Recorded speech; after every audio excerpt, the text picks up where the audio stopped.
High, বিশ্বাস করেন আপনাকে খুব সুন্দর লাগছে। থ্যাঙ্কস। আর একটা কথা বলবি, ছি ছি ছি ছি, ছি। তোর লজ্জা করলো না? নিচে তালার ওই বখাটি ছাছা নোংরা ব্যাগটাই বল না, আরো কিছু বল। ও রাস্কেল অপরাধ তো গডের লুজ ক্যারেক্টার। এইরকম একটা ছেলের সাথে আমার মেয়ে হয়ে তুই বোট রাইডিং এর নাম করে কথা বললি? ছি! তুমি কিভাবে ভাবলা যে বাবুর মতো একটা ইডিয়েট লম্পট অপদার্থের সাথে আমি কথা বলবো? ও মাই গড, এই কথা শুনে নাকি আমার মনে হইল না কেন? ছেলে যেন তোর 100 হাতের মধ্যে আর কখনো না। বাবা, আর ইউ কিডিং মি? 100 হাত কোনো দূরত্ব হইলো? 100 হাত এইখান থেকে এই পর্যন্ত।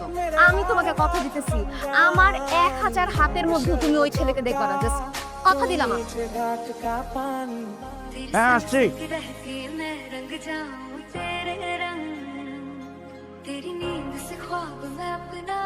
কি দিছো? তুমি পুডিং খাইতে চাইছিলে না? ইস, তোমার হাতের পুডিং যেই মজা হয় মনে হয় তোমার হাত ছু দেখায় ফেলি। আচ্ছা থাক, আর প্রশংসা করতে হবে না। কেউ দেখার আগে খেয়ে নিও। আর শোনো, সানি কিন্তু অনেক সন্দেহ করতেছে আমাদের। ওর থেকে একটু সাবধানে থাকবা। ও শুধু তোমার ভাই, তাই কিছু বলি না। তাহলে ওরা আমি এমন লক্ষ্যে মারতাম, এখন কোন বই গিয়ে পড়তো কোনো স্যাটেলাইট আরো খুঁজে পাইতো না।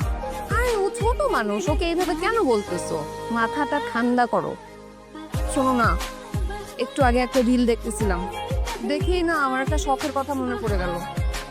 কি সব বলো, 2 ঘন্টার মধ্যে পূরণ করে দিই। রিলের মধ্যে না একটা কাপল বৃষ্টির মধ্যে ভিজতেছিল, কি রোমান্টিক। আমার তো তোমার সাথে বৃষ্টিতে ভিজার ইচ্ছা ছিল, কিন্তু তুমি আজকে ভিজবো না, কালকে ভিজবো, আজকে ঠান্ডা লাগছে, কালকে জ্বর আসছে, এই করে করে ভিজতেই দিলাম আমার। বৃষ্টিতে ভিজবো, তাহলে বৃষ্টি নামাজে, ও বৃষ্টিতে নামাজে পারবো না। কিন্তু আমার শখটা যে পূরণ করতে হবে। কিন্তু এখন বৃষ্টি পাবো কোথায়? নভেম্বর মাস তো এসে গেছে। সেটাও ঠিক, এখন তো নভেম্বর মাস, এখন কি আর বৃষ্টি হবে? আচ্ছা দেখো, আশায় থাকো, যদি নভেম্বর রেইন হয় তাহলে আমরা দুজনে একসাথে বৃষ্টিতে ভিজবো। কিন্তু আকাশের যে অবস্থা, বৃষ্টি হবে বলে মনে হয় না। এনিওয়ে, কে জানে আসতেছে আমার রুমে, আমি তোমাকে পরে ফোন দিচ্ছি।